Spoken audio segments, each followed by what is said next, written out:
Okay, so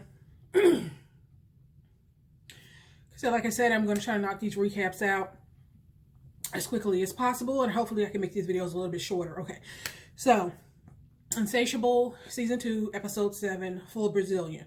So, obviously it picks up where it left off, where Patty's at the hotel room door, and someone has a crowbar, and they're about to attack her.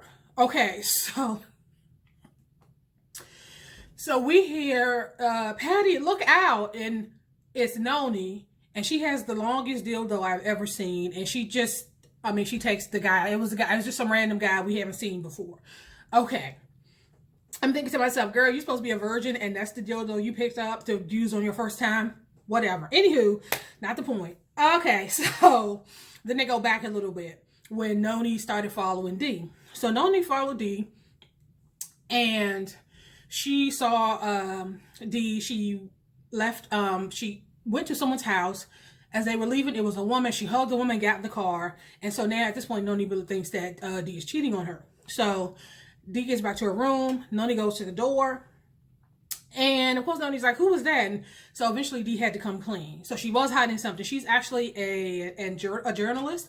And she was doing an undercover expose on pageants, and how basically it was about how Patty, she was labeled the pageant killer, right? That was basically Nonnie's, D's take on it.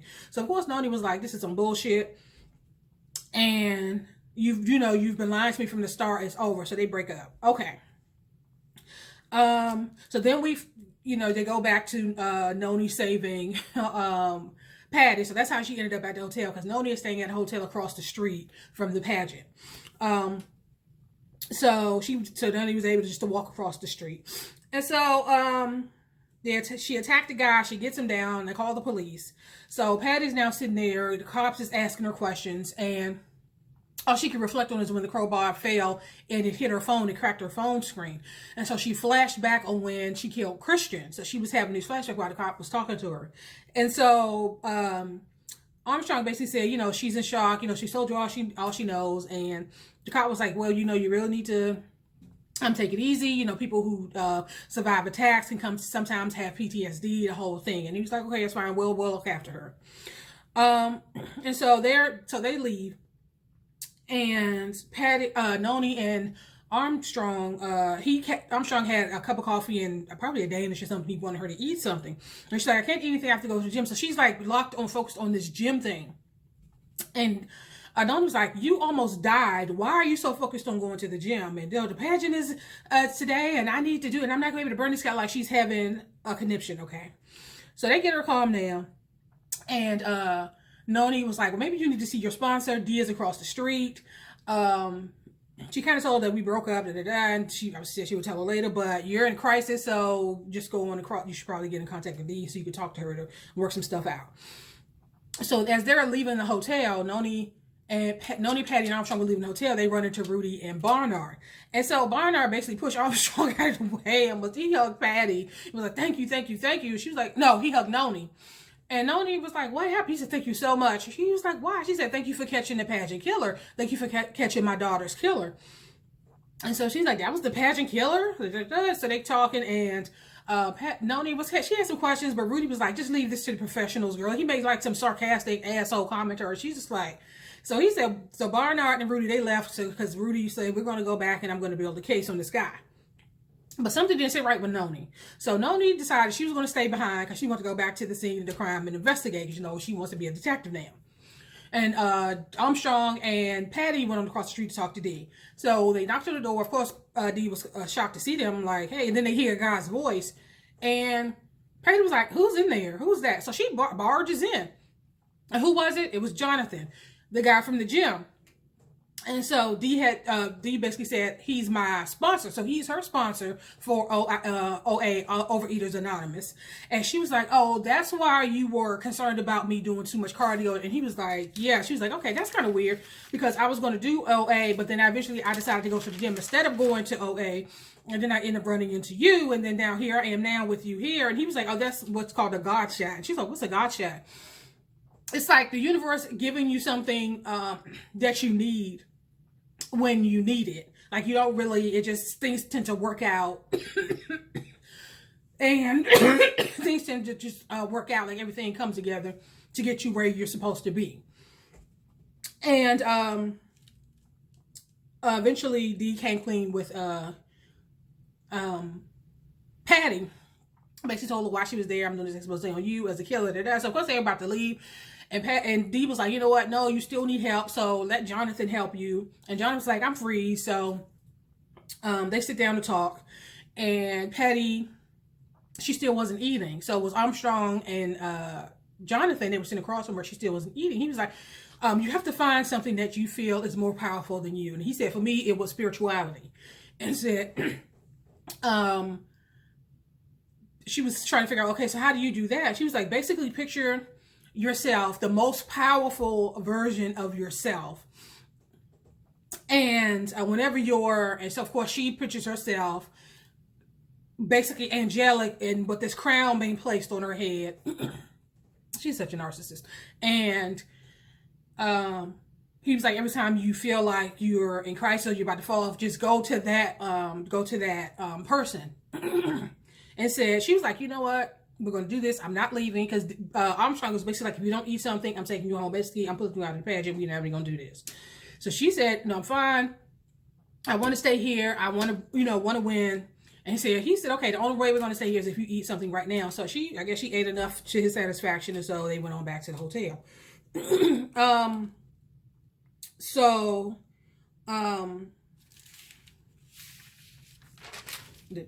What am I?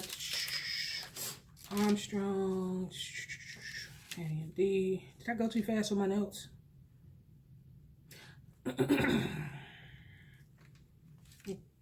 Okay, so with Coralee. So Coralee is at home, and she is like, okay, Brick's gone, Barnard's gone. As far as they're out of town. And so she's like, she's, been alone and she's not used to being alone. And so she calls her old pal Shane. I don't know if you remember Shane from the first season of masseuse who she ended up having a fling with.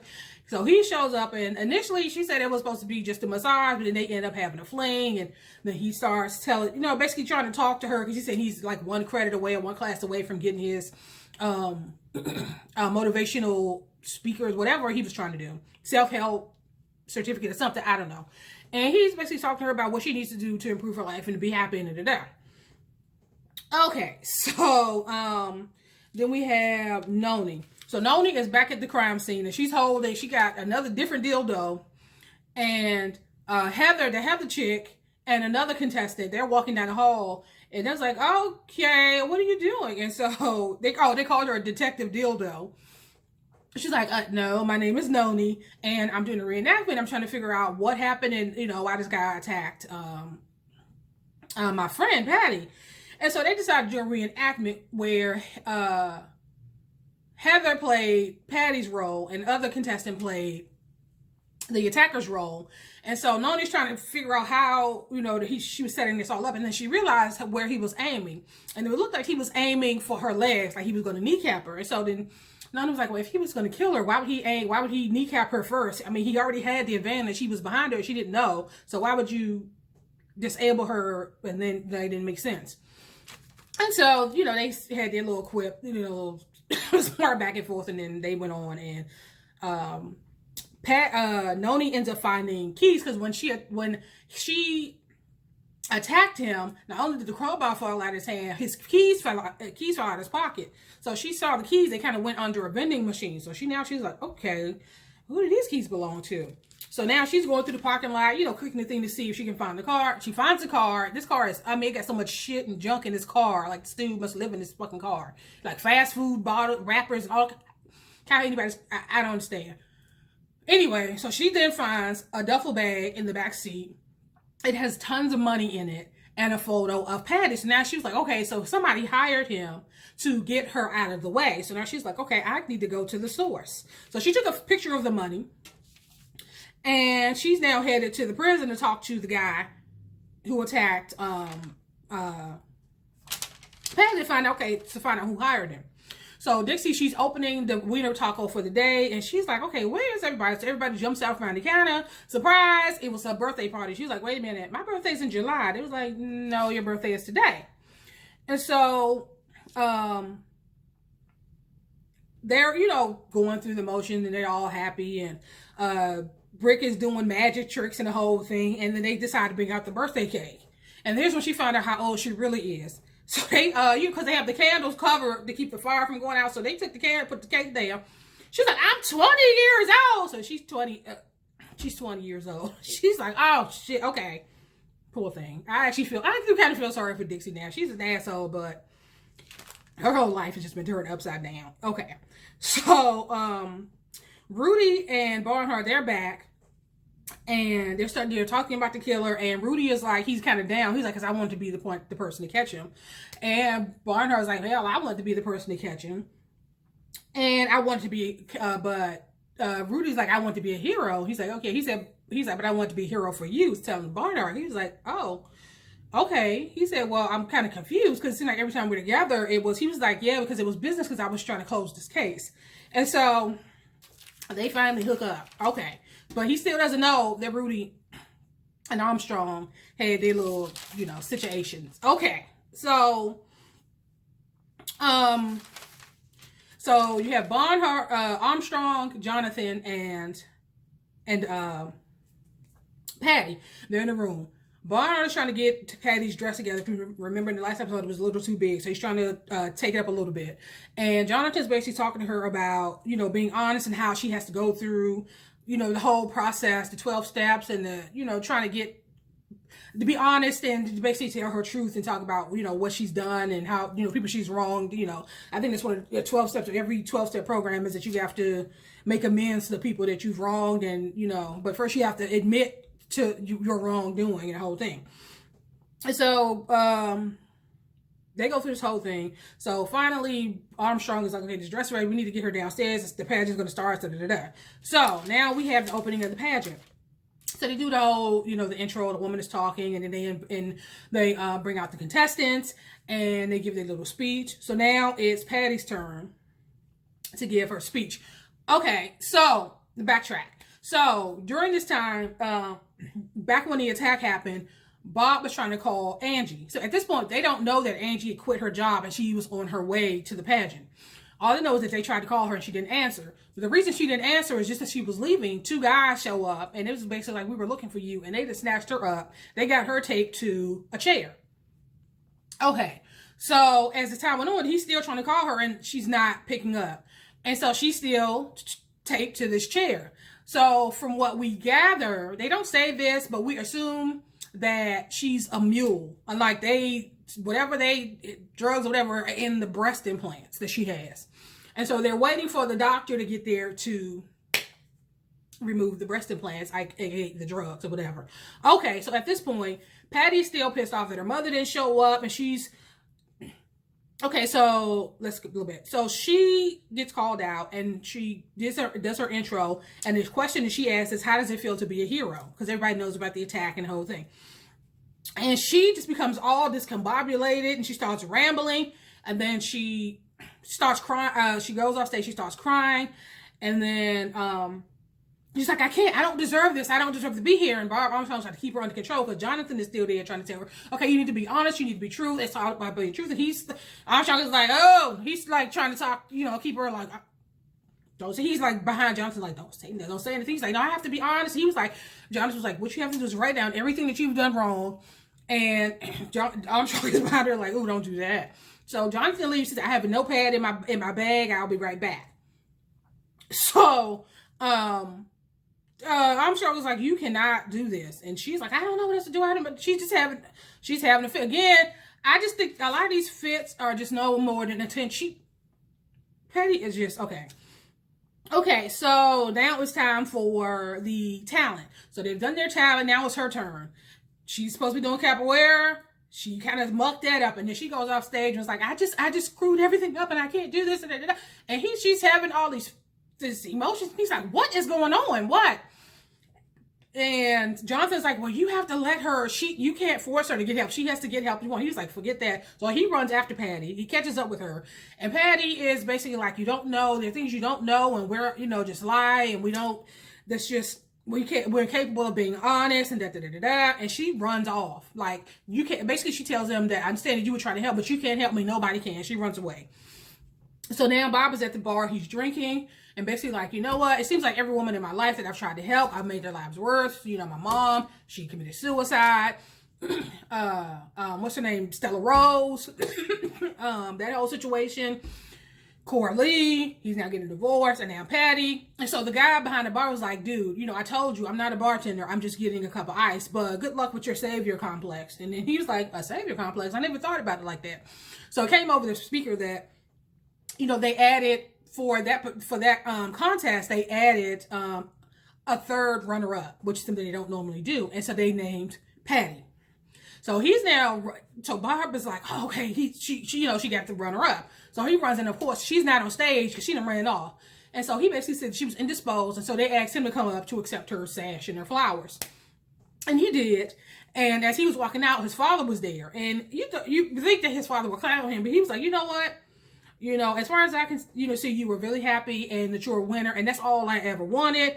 And to prove that I'm proud of you and I support you, I'm going to stop backing Barnard for mayor, and I'm going to back your campaign for mayor. And so he was like, okay, I got one more thing that I need to do. So we flash to Coralee. Coralee is just now, she's happy now that she's alone. She can do whatever she wants. You know, she's just free. She can, you know, sleep on any side of the bed. She can walk around next. She can do whatever she want to do. The next thing you know, Bob comes in. He was like, you know what? My name is on this house. And I am not moving out. I'm moving back in. And she sat there and she was like, oh, shit, okay. And the reason he did that is because his father was like, I'll back your mayoral campaign on one condition, that you move out of that hotel. That hotel is out of bounds and you need to move. You actually need to live within the limits in order to qualify. So that's one of the reasons why he's moving back into the house. So Patty, she grabs her stuff and she heads home, and she's still like, my mom never showed, and so she goes in the house. She opens the door and she can see in far enough to see there was a guy who had his back to her and he was blending something. Her mother is taped to this chair and she's like, oh shit, what is it? Oh, so now I see why she didn't make it. So a car pulls up, she hides. This is the clownery. This scene, I'm like, okay, these are three grown men. Well, yeah, it was two guys are already there. Maybe it's 3 or 4 guys. I don't know, whatever. And so she decides to do her half-ass capoeira. Somehow she basically ends up killing all these guys and saving her mom. And then they have their little heart-to-heart. And she was like, well, I wanted to come. I quit my job and I wanted to be there, but I couldn't because da-da-da-da-da-da-da. Okay, and so they have their little heart-to-heart. and they Nonnie ends up going to the prison. She was like, I'm thinking you're gonna need this. So she has a picture of the money, and she said, I put the money in a safety deposit box just for when you get out, and I want to know who hired you. And then he found out that Heather was the one that hired him. So, which I can kind of tell, you can kind of tell she's probably want to kill Roxy, but they're still trying to figure that out. But I mean, well, they feel that they've got the pageant killer, but obviously, that's not true. So there's something else going on there. Yeah, so I believe that was it. Patty, she ends up killing these guys. So now she then killed Christian.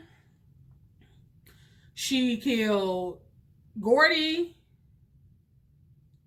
She killed, these are people we know of. She didn't kill these 3 guys. So she has like 5 bodies on her hand at this point. It's, girl. Yes, but that's how this episode ended. And yeah, I will see you guys in a few.